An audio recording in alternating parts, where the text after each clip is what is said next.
Thank you very much, Presiding Officer. I said on the day that Stuart Stevens announced the Transport Projects Review that the only certainty of that day was that the SNP would be out spinning like mad across the country, that every local community's wish for their local road is about to be granted.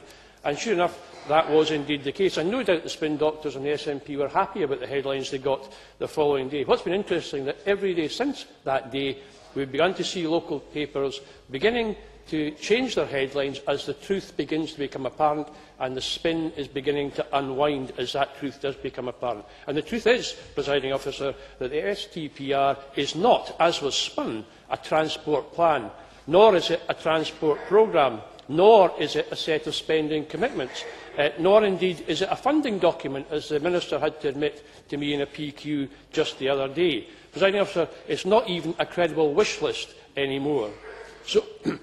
So for all of those out there in my part of the world who believe that there is a commitment to dual the A9 or to dual the A96 to Nairn or to significantly improve the A82, there is no such commitment. And it's not just me that's saying that. If you speak to our regional transport authority, Hightrans, their chief executive has made the same point clear. There are no commitments to fund any of these projects. And indeed the Minister himself has made clear, I can't, Stuart, because I've only got 4 minutes. The Minister himself has made clear in debate that if I could tell him what his budget would be in 2017, he could tell me what projects he would fund. There are no commitments to fund.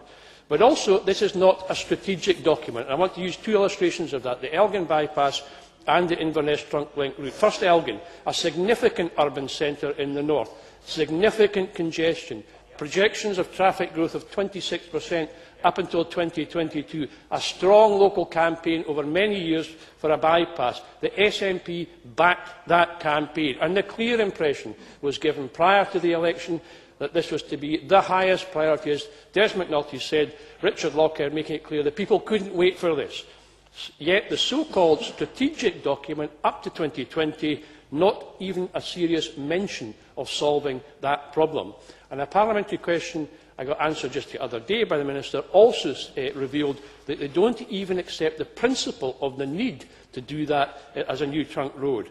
So from top priority before the election, to no priority after the election. And a very similar story in Inverness, a key hub, a growing centre, rapidly growing and rapidly clogging up.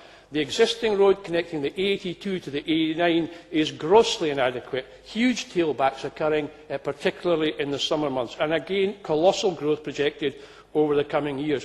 An SNP campaign, in fact, I think Dave Thompson had the honour to chair that for a period of time, campaigning before the election for the trunk link route.